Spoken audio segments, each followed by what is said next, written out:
लिए क्या वजह है ये आरटीआई करने की? देखिए, पहले ये सोचना चाहिए कि एलओपी बनाता है पार्टी, एलओपी सरकार नहीं बनाता है।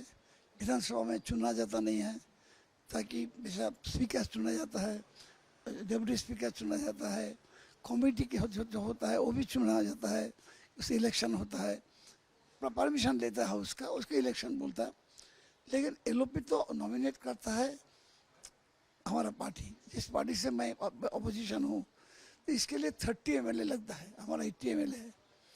तो अब तक कभी हम जब दो बार अपोजिशन चीफ हुई हुआ, हमारा कोई रेजोल्यूशन नहीं देने हुआ, चिट्ठी अपोजिशन चीफ हुई पार्टी दे दिया है, तो हमारा घर मिल गया, हमारा घर मिल गया था।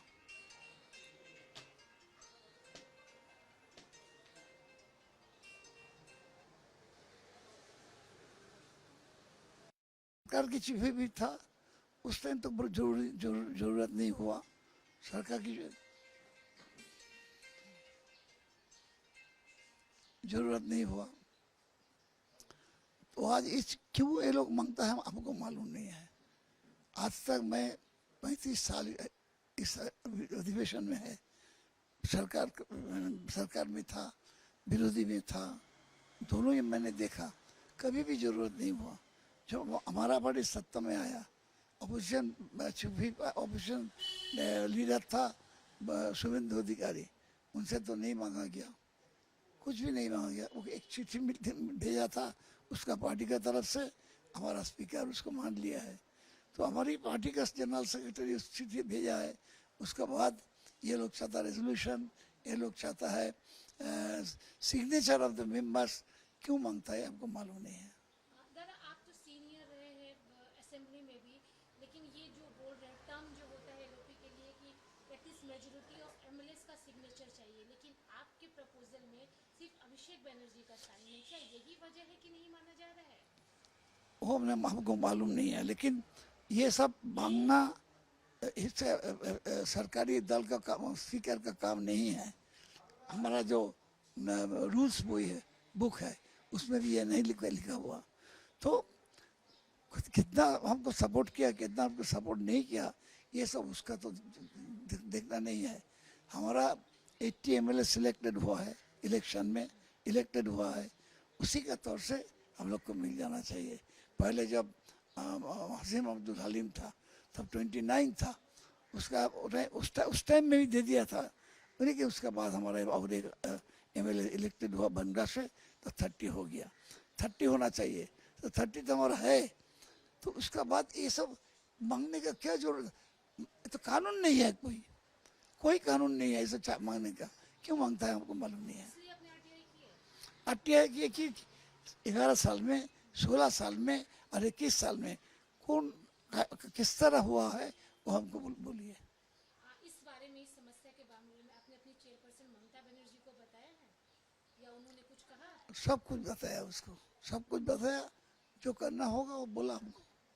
अभी आप अभी बात करें तो तिलजला में जो हुआ दादा, जिस तरह से बुलडोजर चला, कल शुभेंदु अधिकारी भी वहां गए, उन्होंने साफ तौर पे कहा कि पार्क सर्कस में जो भी घटनाएं घटी पास्ट हो चुका है, दोबारा ऐसा नहीं होना चाहिए, अगर हुआ तो मेरे जैसा होम मिनिस्टर नहीं देखने को मिलेगा। इसे कैसे देखते हैं? उन्होंने पूरी तरह से पुलिस को सपोर्ट किया, फ्री हैंड काम करने के लिए। देखिए, ईटा फेंकना तो कोई सपोर्ट नहीं करेगा, मैं भी सपोर्ट नहीं करता है।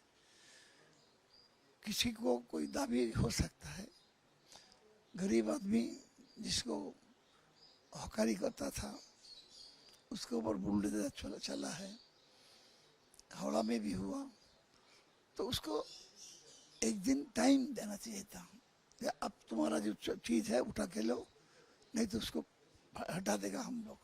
ये तो डेमोक्रेसी है ना। गरीब आदमी है हमारा, शहर में हो गांव में हो, ये सब गरीब आदमी है, तो गरीब आदमी बेच के खाता है, तो उसको 1 मिनट भी टाइम नहीं दे के उसको उठा दिया, तोड़ दिया, रास्ता में फेंक दिया, ये ठीक काम नहीं था। ये आपको एक सरकार के किसके लिए होता है? सबको वेलफेयर के लिए, सबको अच्छाई के लिए, सबको भलाई के लिए। ये तो हिम्मत दिखाने का सरकार नहीं है ना। तो वो लोग हमारे बारे में दोष दे रहा है कि they are actually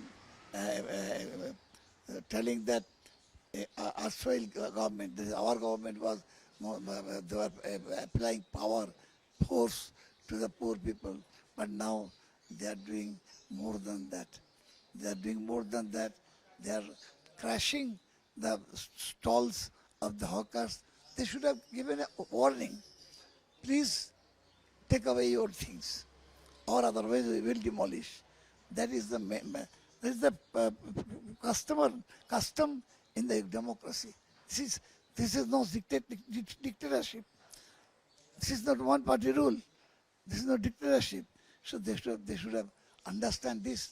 And I will request our Chief Minister not to be so much rough and tough on the poor people.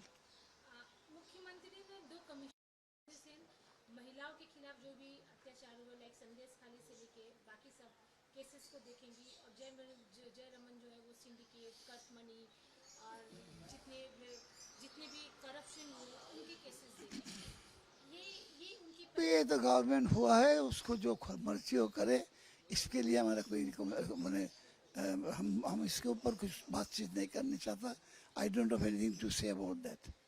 कल मुख्यमंत्री भवानीपुर में गए थे अपनी जनता को धन्यवाद बोलने के लिए. उन्होंने 4 नाम बताए कि 4 नाम ऐसे हैं जिनकी कोलकाता में बेशुमार संपत्ति है.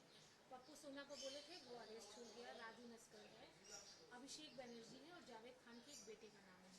बोला जिस तरह से सुजीत बोस शांतनु अंदर गए हैं वैसे ये सब भी जेल के अंदर जाएंगे. आप इसे कैसे देखते हैं, क्योंकि इसमें अभिषेक बनर्जी की प्रॉपर्टी का भी नाम है. 25 प्रॉपर्टीज कोलकाता में उनके हैं. कोलकाता म्यूनिसिपल कॉर्पोरेशन से ये चीज पता चला. तो ही तो हमको मालूम नहीं है. कानून में जो है वो होगा. लेकिन कोई प्रतिहिंसा के ऊपर राजनीति नहीं होता है. कानून में है तो होगा. हमारा कुछ बहुत बोलना नहीं है. हम कुछ अन्याय करेगा तो हमको शास्ति होगा ही, ये तो हो सकता है. लेकिन किसी के ऊपर प्रतिहिंसा उठाने के लिए आदमी लोग का नाम लेना ये ठीक नहीं है. दादा फलता में बाई इलेक्शन होने जा रहा है 21 तारीख को, बट टीएमसी कहीं नहीं दिख रही है, ना प्रचार में ना उस सीट को लेकर. जबकि फलता डायमंड हार्बर है. डायमंड हार्बर क्रीम सीट था. सारे बंगला में क्या होता है आपको तो मालूम है. कोई ना कोई केस दे के लेके चला जाता थाना में.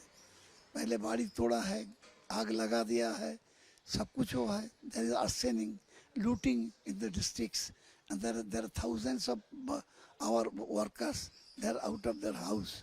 They are surrendering to BJP. They said that either you surrender or you go outside.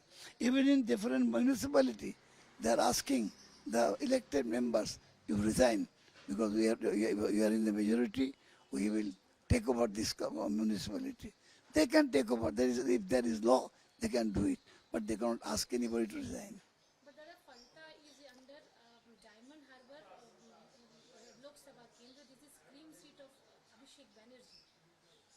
वहाँ पे भी अभी नहीं जा रही है बाई इलेक्शन के लिए टीएमसी, जबकि आज से लास्ट डे प्रचार का है. शुभेंदु अधिकारी वहाँ पे आज रोड शो कर रहे हैं. क्या लगता है ये सीट क्या बीजेपी ले जाएगी? मालूम नहीं है. उधर में जो भी प्रचार में जाएगा उसको तो जेल जाना पड़ेगा ना, इसलिए नहीं जा रहा है. इधर में कितना लड़का को उठा के लेके जाता है, क्या अभियोग है कि नहीं है. सारा रात भर बैठा के कोर्ट में जाके बेल लेने पड़ता है. हमारा केंद्र में 69 वार्ड में 10 लड़का को उठा के ले गया और उसको रात भर फटक में रहने पड़ा और उसके बाद उसको बेल हुआ. ये तो चलता ही है. एक फियर साइकोसिस, एक टेररिज्म चलता है बंगाल में.